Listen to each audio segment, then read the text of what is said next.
This is the most highly anticipated player to ever enter the NBA. Maybe not only the greatest prospect in the NBA's history, maybe the greatest prospect in the history of team sports. Wow.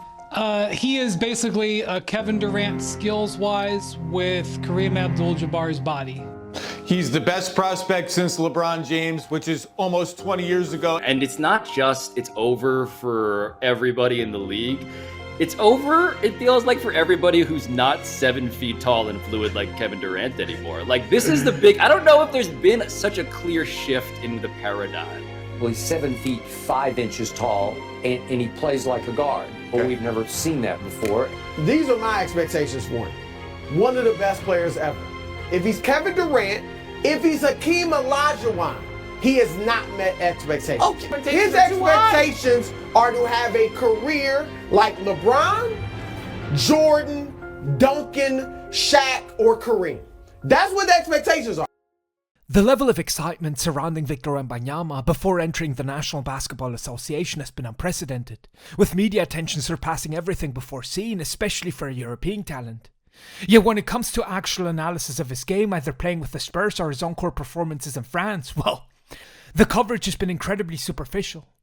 And look, I don't expect Americans to watch a bunch of French league games just to have a more educated opinion on this phenom. And to be honest, only someone who has a serious problem should watch the amount of Spurs games I have in order to make this video series. And that includes Spurs fans, by the way. There's no shame in just saying that you've not really followed Wemby closely aside from watching his highlights. Yet that is not how it works, because unfortunately there seems to be this urge to have an opinion on everything, even if you lack the knowledge to give a qualified assessment, and what it oftentimes leads to are lies and misinformation. This has led to some curious discrepancies when it comes to his reputation and the actual results on the field. I mean, how can a team's record get worse after adding a generational talent to their roster? How can it be that a team led by the best prospect ever potentially fails to make the playoffs 2 years into his career? The problem when it comes to answering these questions is that the experts we have in the media, instead of giving us critical analysis and unbiased information, have been acting more like promoters rather than journalists. Yeah, a 7'5" player who studied the Pete Maravich ball handling tapes as a young player and trained with those and handles the ball like a guard. So when you look at Wembanyama now, yes, he is extremely tall. He's got enormous hands. But on the perimeter, he dribbles low. And I know that that sounds like a real basic technique, but you just don't see it in a guy of this size. This is why I decided to make this 3-part video series, in which I firstly clarify some of the objective misinformation that has been thrown around Wemby. In part 2, I will closely analyze his on-court performances to explain why the team has not been winning as much as some might expect in the NBA. And in part 3, I will give suggestions on potential changes the Spurs could make to build a dynasty around this generational talent. So without further ado, let's start with part 1 of this series and look closely at some of the lies that have been spewed by these journalists about Wemby. And Luke averaged 16 points a game, was the max he ever averaged in Europe. This dude's averaging 21 points a game no, I'm talking about the Euro League. This guy's averaging 21 points a game, 11 rebounds. Those are huge numbers in Europe. Right, needs a little bit of break after doing Euro League and doing all that basketball. Let's get the easiest one out of the way first, which to be fair is a lie that has somewhat been corrected over time. He did not play in the EuroLeague in his last season overseas. He actively chose to leave ASVEL, a EuroLeague team, to join Metropolitans 92, who did not play any international basketball. He also passed on participating in the 2022 Eurobasket and decided to not suit up for the French national team during the 2023 World Cup, where he could have faced some of the best players in the world. I'm going to get into more detail about him switching teams later in the video, because the situation was somewhat complicated with ASVEL. But to be clear, he could have gone to a different EuroLeague club. A generational prospect like Wemby would have garnered more than enough interest with the top teams on the old continent, but him and his advisors preferred the proposition from Mets 92, who basically gave him the power to do whatever he wanted there, allowing his trainers to control his routines and even being willing to do promotional tours for the talent in the US during the season with exhibition games against the G League Ignite. This, however, meant that he could not play the highest competition possible in Europe as a starter. He also did not go through the fire of playing in Belgrade, Athens or Istanbul, which is important to consider because the gap in quality between the EuroLeague with every other domestic competition is getting wider every year due to the different financial possibilities the format provides for its teams. I say this because, for one, I'm a bit tired of the grown men and ex-NBA players argument that it's being made to sell how much better the competition overseas is compared to colleges. What's funny is that it used to be the contrary, where in the US the quality of foreign leagues were being brushed aside because the greatest talents were playing in these universities. This, however, ignores the fact that many graduates who did not quite reach their peak and therefore were not ready for the NBA played in Europe being able to develop into their primes there. Having cleared up the most obvious misconception, let's get to lie number 2. And the only thing that derails this train to greatness for Victor Wembanyama is an injury. And he's not shown any tendency to get injured. He's not had injuries in the past. And he's shown no history of injury, no hint of it. In some ways, this was a straight up lie. However, it is interesting to see how Wemby's training has been managed by the people advising him. So let me just summarise Victor's last 2 years in France and the decisions that were made around him. As mentioned before, he played for EuroLeague club Asvel in 2021, and unfortunately had a very injury-riddled season, leading to some disputes between the young phenom staff and the club when deciding how to best handle the teenager's training, ending up in his departure.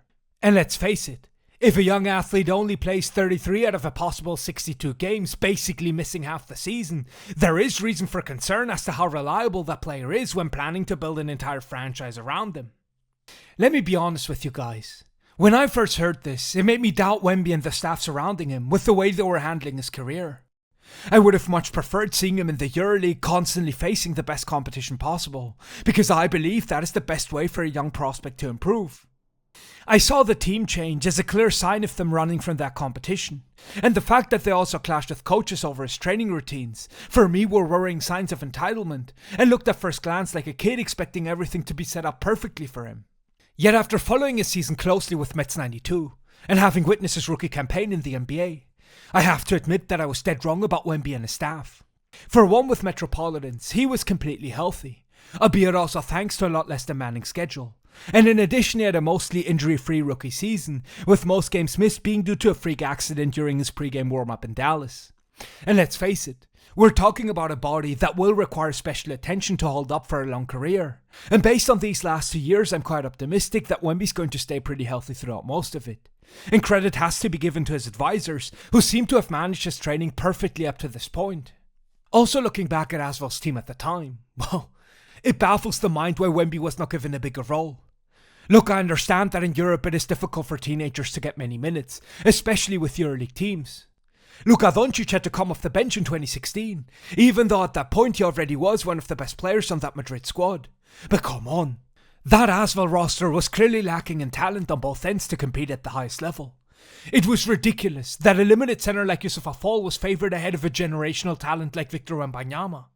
And after having watched several Asvel games, I could definitely see where Wemby and his advisors had problems with Coach Parker. Not Tony, it was his brother TJ, who did not beat any nepotism allegations with his coaching, especially considering that he had to be fired 2 years later. But to get back to the initial topic of the segment, it will be interesting to observe how Wembanyama's trainers and the Spurs organisation are going to handle his body to prevent injuries, and as mentioned before, I'm quite optimistic that it will turn out positively. But let's not lie and act like this has not been an issue in the past and will be one, if not the biggest hurdle to overcome for the Frenchman in the future. I mean, in his second NBA season, some niggling injuries have kept him out of some games, although thankfully nothing major up to this point, and let's hope it stays this way. With these last 2 points, the video has kind of taken a negative tone toward Victor, so let's just switch up gears and come to his defense. As the NBA media loves to do so much, especially when they struggle for topics, they try to make drama out of everything. And why not bring back one of the greatest hits? Europeans calling the NBA soft. Physicality of the game. Yeah. What is the difference have you noticed so far? Obviously, this is Summer League. It's not the real NBA season, but what have you noticed is the difference between the league you were playing in and the style of play here? It's less physical, and I get fouled a lot, but not as much. Nothing to compare. All right, Jay, Will, I want to start with you. Do you think the NBA is seen as soft? He haven't even got a taste of the real NBA yet. He haven't got an opportunity to go against Giannis Antetokounmpo. He haven't got an opportunity to mix it up down low with Joel Embiid. He haven't got an opportunity to mix it up with Jokic.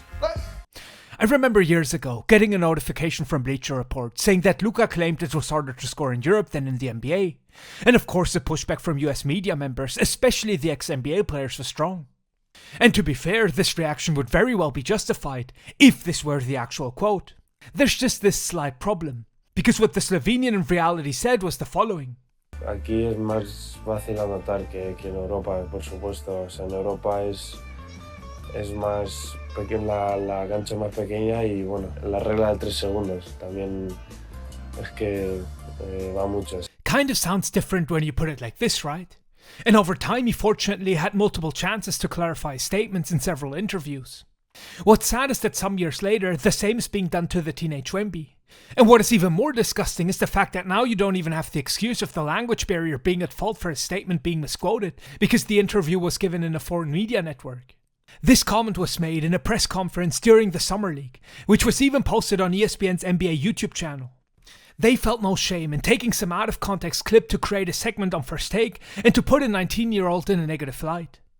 To finalize this video, I would like to address a question that some of you might have had.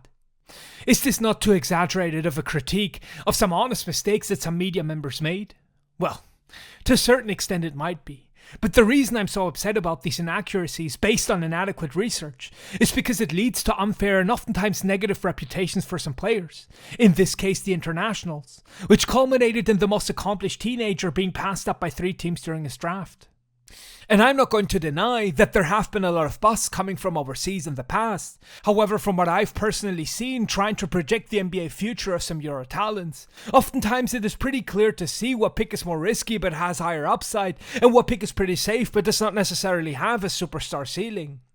Which means that the ones responsible for the bad reputation that many foreign talents had for many years were not necessarily the players, but more the analysts with their lackluster projections leading to fans having unrealistic expectations for these prospects. And look, I've nothing to hide. On this channel there are 2 videos breaking down Killian Hayes and Deni Avdija when they were drafted. And while these are far from perfect, I'm more than happy with how I presented these talents to viewers and gave them my opinion, realistic outlooks on how their careers might look in the NBA. With all this being said, I thank you for watching, and I hope you will tune in during part 2 where I will focus on Wemby's on-court performances.